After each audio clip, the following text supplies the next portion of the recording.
Guys, so today we're going to be reacting to a bunch of Timcast episodes. I'll be posting this throughout the day, so yeah, let's get into it. It's going to get worse. 2 shot in Portland. Protests in Minneapolis escalate, and across the country, we are seeing more and more protests turn violent. But this is not some spontaneous George Floyd 2.0. According to a local eyewitness, it was organized. It was planned. I got the video for you. They had set up barricades, vehicles arrived, people in vests. This was a structured and coordinated occupation of territory in Minneapolis. Now, I suppose you can call it bleeding Minneapolis, but the point is, anti-Trump and the left-wing factions had pre-planned everything we are seeing now. And I will make the argument. The death of this woman in Minneapolis, she was shot by an ICE agent, was a factor in their plans. Now, I'm not saying anyone thought... Well, I guess I should give my take on this Minneapolis shooting. I watched the entire video. I've seen everybody give takes on it. Tim, Patrick Bay David, Myron Gaines, Sneeko. I think that's pretty much everybody I've seen really give takes on it. Obviously CNN and Fox News, and listen to Trump, what he had to say about it. Chrissy Nome too. From what I've seen, honestly, I think Tim has the best take of it. In the video, you see it, right? Just put yourself. So there's two views we're gonna go through. We're gonna do it from the view of the police officer and the view of the lady that's in the car. So if I'm the police officer, right? I guess you can do the view of both police officers or law enforcement officials. A guy is walking towards you, right? He grabs the handle, tells you to get out your vehicle, right?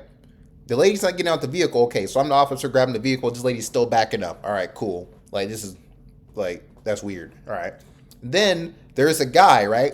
The guy isn't standing in front of the vehicle. He's walking on the road, right? When she backs up, she's in the view of him, and he sees that, right? She's turning her wheels as the wheels are lurching forward. So you see it in the video that the car literally dips. It goes like this. When the car is taking off, it does that, and you see the wheels spin. So you know she's gonna go forward. The only reason why she didn't continue to go forward is obviously because of the ice. The wheels spin, right? You immediately see that, right? The wheels spin. Then he pulls out his gun because he hears the engine rev and he hears the wheels probably spin. So he's like, I'm pulling out my gun because this lady literally just tried to hit me, He pulls it out, he points at her, and she still continues to go. Then he shoots her, right? Now, in that point of view, I agree with what he did. It's a split-second decision. All this happened in 1 second. Her lurching forward and then continue to lurch forward and him pulling out his gun, I think happened within 3 seconds. So all this is a split second, right? And you can say maybe he should have jumped out of the way. He probably panicked. The lady already lurched forward at you with the car. So how would he have time to hop out of the way? It already happened. So he's oh, nope. Nope. Stop what you're doing, right? So I think he's in the right, honestly. I don't think anything's going to happen to him, and I don't think anything should happen to him because this lady is stupid, right? Why would you do that? There's an officer on your door. He's telling you to get out, and the guy's pulling a gun on you. How does that make sense to just keep driving forward, even though when you're supposed to follow lawful orders, because there's potential of violence happening if you don't follow the lawful orders? So she's retarded. That's number one. She's stupid. Now let's go to the view of the if you're a person in that car. Okay, I'm backing up. A police officer or law enforcement official comes to my window, opens the door, tells me to stop, or whatever, says stop or get out of the car. Why aren't you stopping and getting out of the car? It's not like these people are fucking rioters or fucking militia or something who are going to kill you, although she did end up dying from this, even though this is technically her fault. But it's not like they're criminals who are trying to attack you. They're law enforcement people. Why are you trying to run away from them? You're supposed to follow lawful commands of law enforcement individuals. So, like, in my head, I'm like, she's stupid. Like, any person that does that, like, in this position to where you're putting that police officer who's in the front in danger of getting ran over, you should be shot because you're putting his life in danger. And that's their job of a police officer, is that if you feel as though your life is going to be in danger, which his life would have been in danger, because if the car wasn't on ice and wheel spent, he definitely would have got hit by the car. Do I think he would have got killed? Probably not.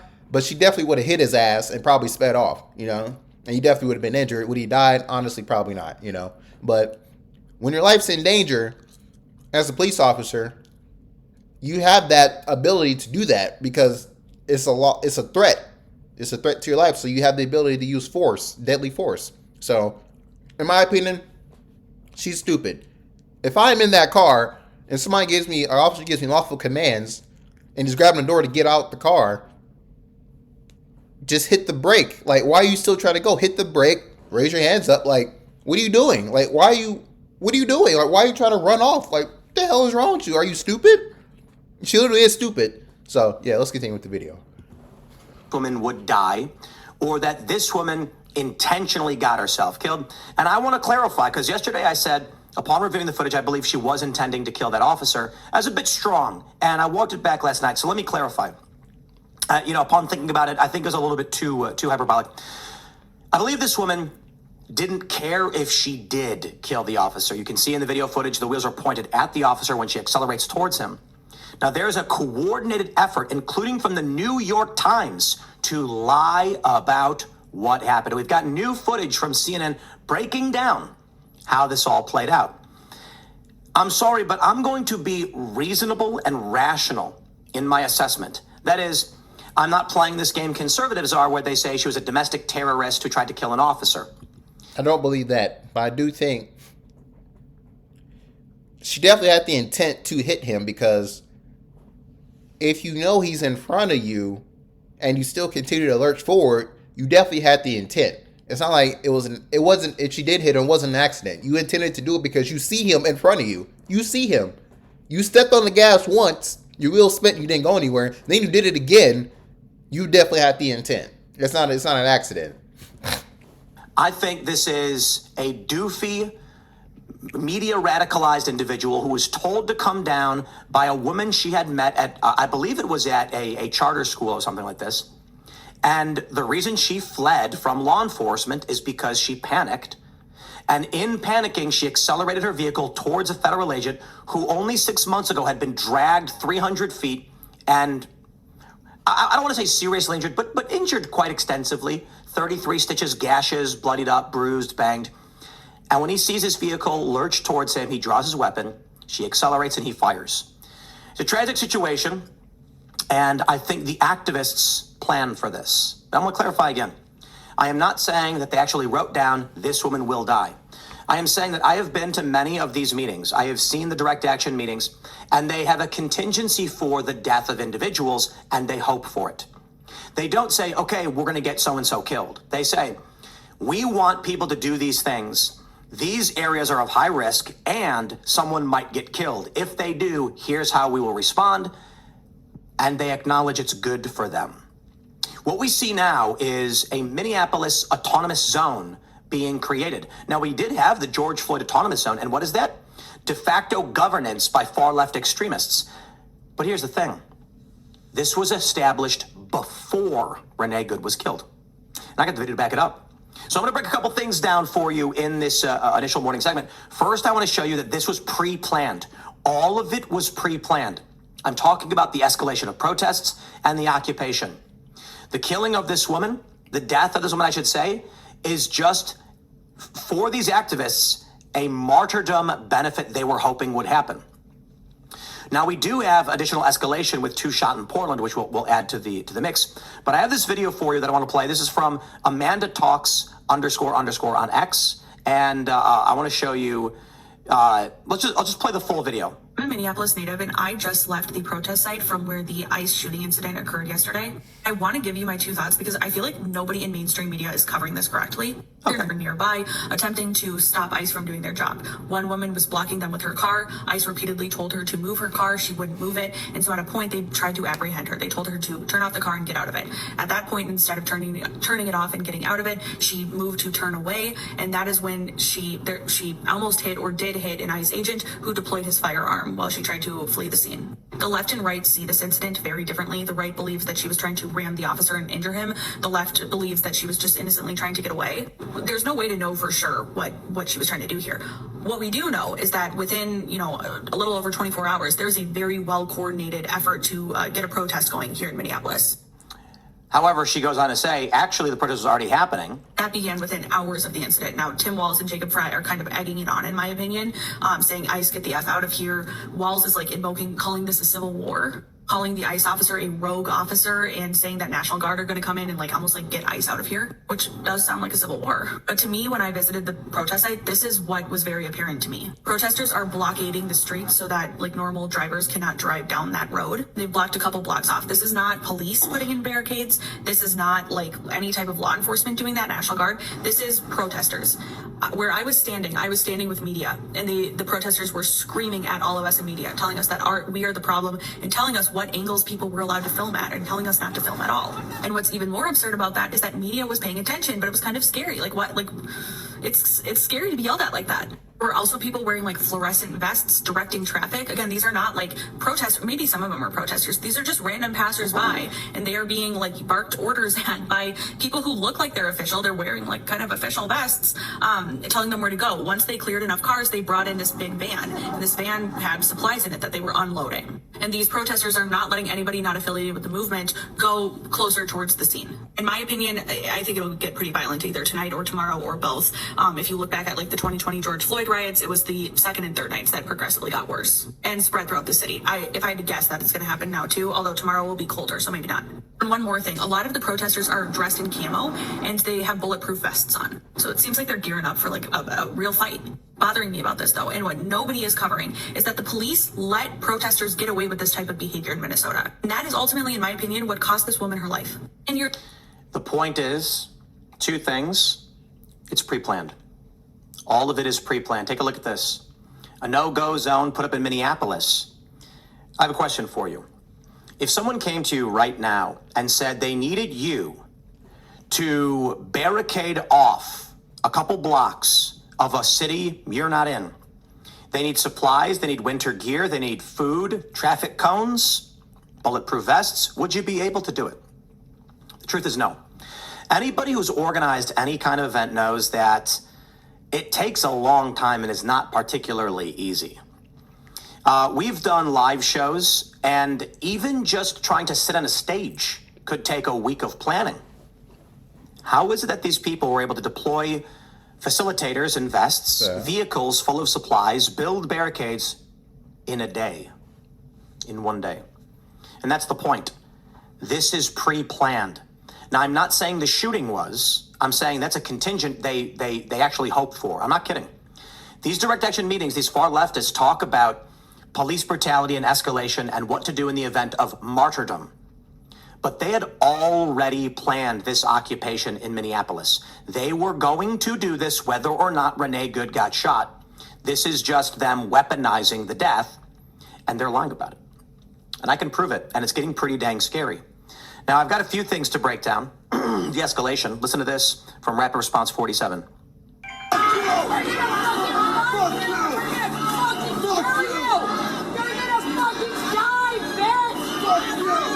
We're going to find you. We're going to kill you. You're going to die. Now, these green hats, these neon hats, appear to be legal observers. That's a manipulation.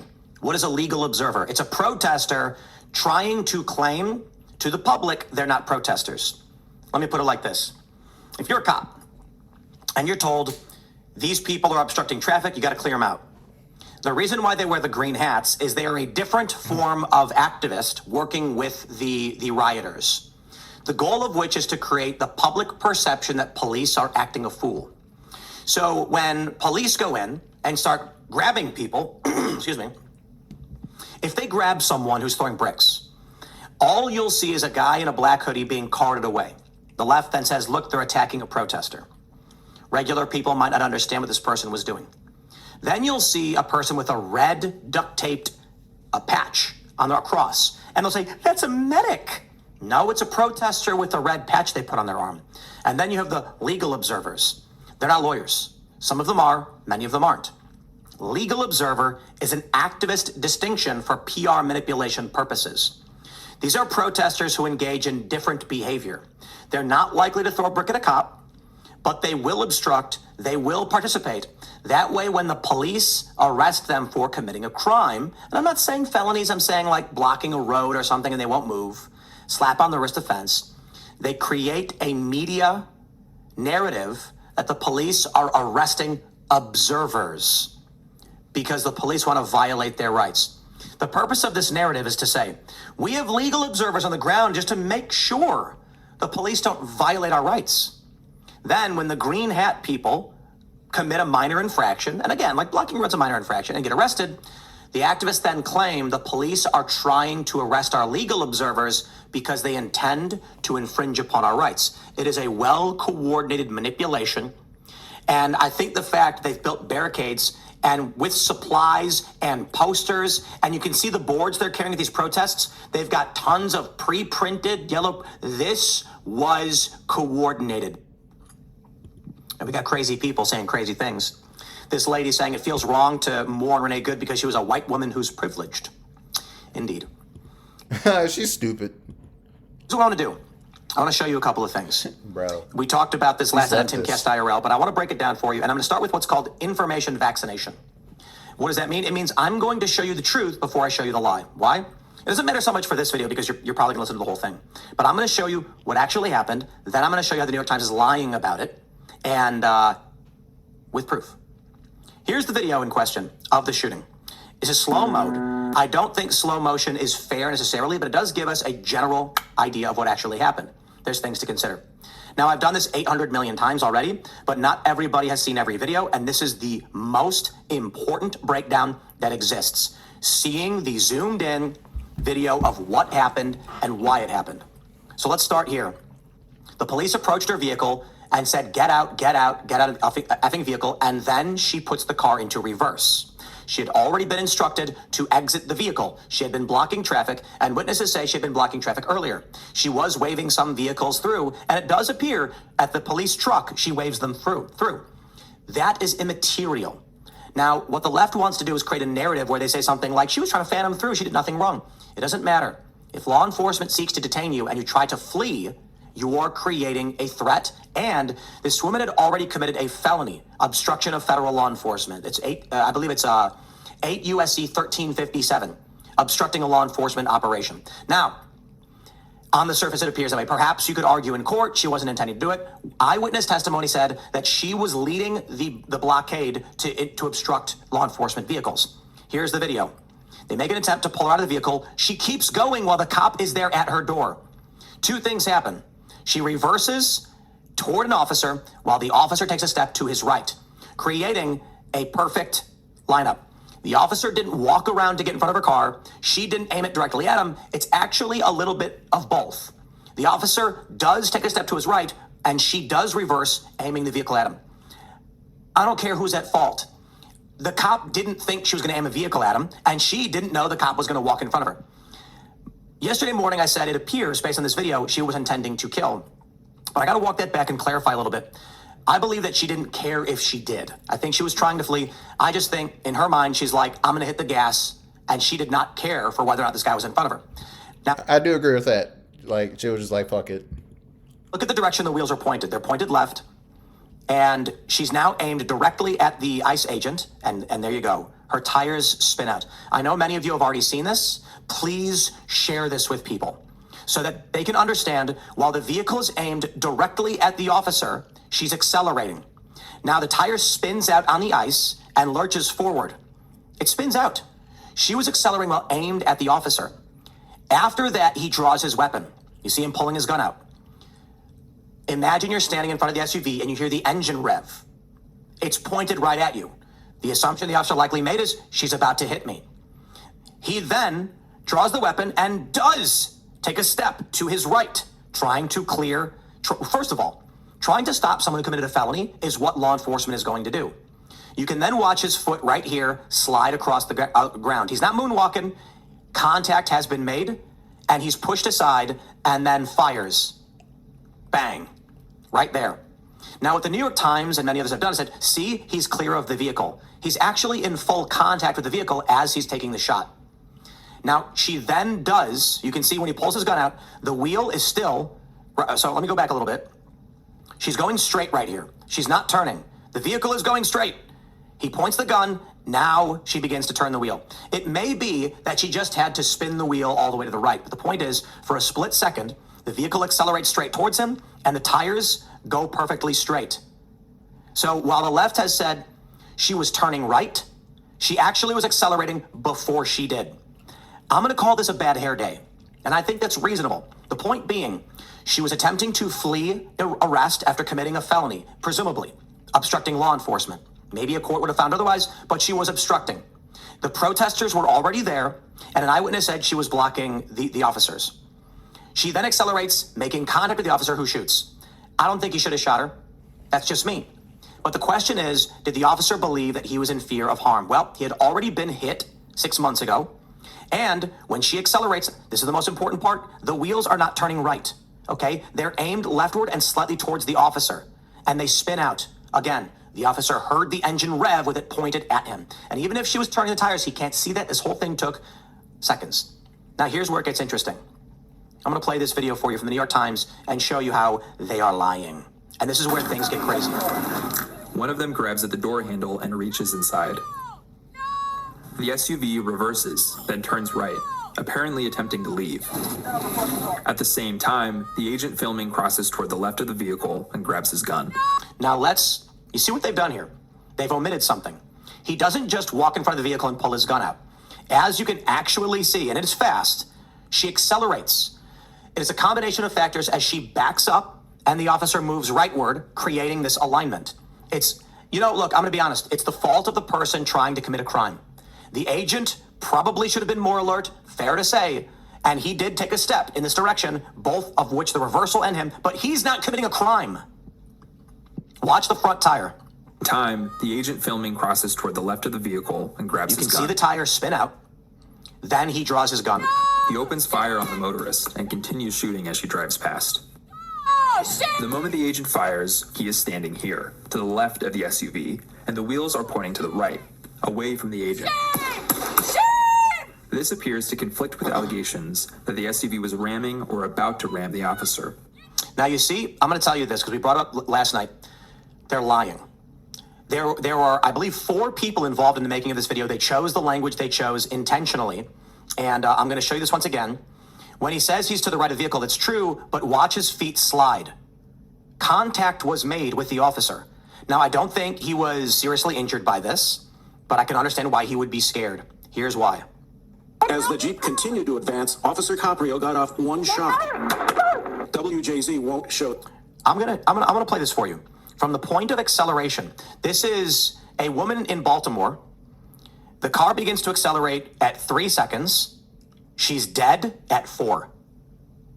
I'm gonna play it again for you. As the Jeep continued to advance, Officer Caprio got off one shot.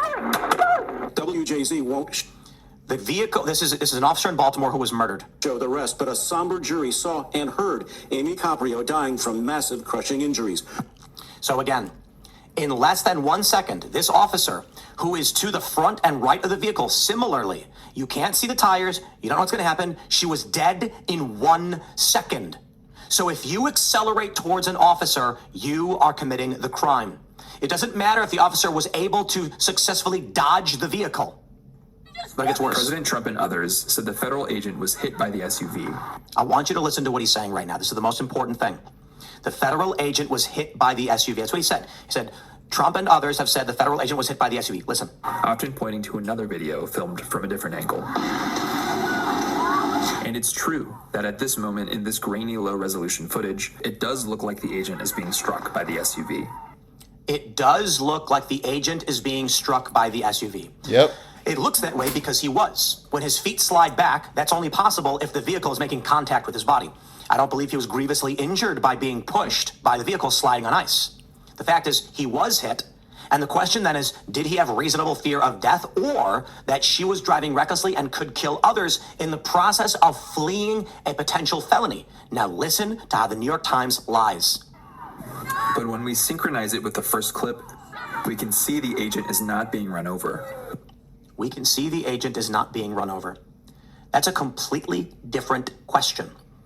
So I can say this, was the agent... Yeah, like, he sounds stupid. Like, it does appear the agent's being hit,